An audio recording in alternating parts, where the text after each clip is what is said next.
ढूंढी कहाँ अपनी बहू माशाल्लाह। मज़े की बात यह है, शायद लोगों को तो नहीं पता, लेकिन मैं बताती हूँ कि वो मैंने पसंद की। हाँ। हमारी बिल्डिंग में ही रहती थी। अच्छा, यहाँ कराची में? कराची में। अच्छा।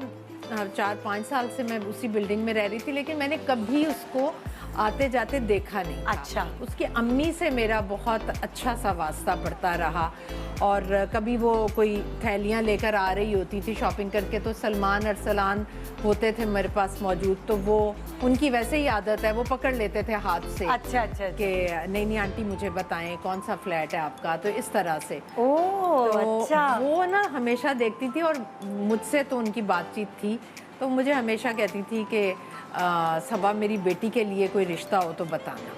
तो एक दिन मैंने कह दिया, मैंने कहा मेरे पास ये 2 बेटे हैं, एक की शादी हो गई भी है और एक है।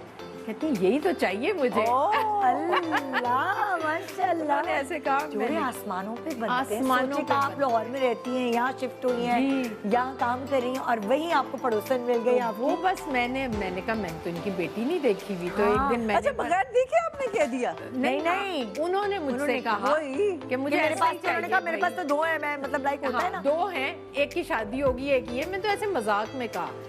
तो फिर मैंने आते जाते चाबी थी वहाँ, मैं गई तो उसने दरवाज़ा खोला निशा ने, तो मैंने कहा बेटा आप फुफ्फो क्या आए हुए हो, मामू क्या आए हुए हो, कहाँ आए हुए हो?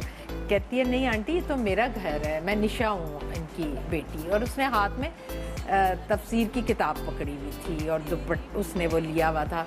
तो मुझे बड़ी इतनी प्यारी लगी पहली नज़र में, बस वो मुझे लगा कि यही टुकड़ा जो है ना मेरे घर का चांद बनेगा।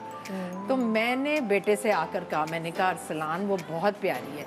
और ये लाहौर जा रहा था, कहने लगा कि अच्छा माँ आपको तो हर लड़की अच्छी लगती है। उसने कहा आप कभी किसी की बदतारीफ ही नहीं करती, आपको सब लड़कियाँ अच्छी लगती हैं, तो ये भी लगी होगी आपको। तो वो लाहौर, मैंने कहा एक दफ़ा देख लो। कहता नहीं नहीं आप देख लें, आपको अगर तसल्ली हो तो लाहौर चला गया।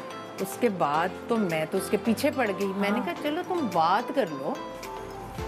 कहने लगा अच्छा चलें ठीक है। तो नंबर एक्सचेंज हुए, तो इनकी बातचीत होती रही, तो मैं पूछती नहीं थी इनसे बिल्कुल भी ना, अरसलान से। फिर कोई 6 महीने गुजरे, तो मैंने कहा बेटा देखो ऐसा ना हो कि अभी तक आप बात कर रहे हो फिर आप मुझे कहो कि अम्मा नहीं, तो मैंने कहा ये बड़े गलत बात हो जाएगी। उसने कहा नहीं नहीं अम्मा मैं बताता हूँ। तो कोई मैं ख्याल में 10 महीने गुजरे, तो उसने फिर मुझे कहा कि अम्मा मेरी तरफ से ओके है। तो यकीन जाने मेरी तो खुशी का कोई ठिकाना नहीं था, और दोनों ने एक दूसरे को देखा नहीं था, सिर्फ बात की थी, जबरदस्त सिर्फ बात की थी। और फिर निशा के भाई की शादी थी लाहौर में। तो मैं तो कहूँ कि इसी तरह मंगनी क्या निकाह ही हो जाए। तो मैंने कहा हम मंगनी कर लेते हैं। तो मैं आपको पता है ना फंक्शन करने में ना बहुत पेश होती हूँ।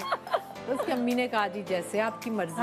तो वो लोग लाहौर आए हुए थे, तो हमने एंगेजमेंट की, और एंगेजमेंट पर पहली दफा दोनों ने एक दूसरे को देखा। अल्लाह, ये तो फिल्मों में और किताबों में ऐसे आजकल नहीं होता। लेकिन वैसे मजा बहुत, ऐसी शादी का मजा बहुत आता है। तो वो लड़का लड़की को भी एक दूसरे के बारे में ना एक मिस्ट्री होते हैं ना, 2 अनजान लोग, उनको जानने का मौका मिलता है, फिर वो क्रिएशन बड़ा मजा आता है बड़ा। तो वो उसने देखा दोनों ने एक दूसरे को, और वो जो फिर वो जो मंगनी भी वायरल हो गई, सबको लगा निकाह हो गया, लेकिन वो मंगनी थी।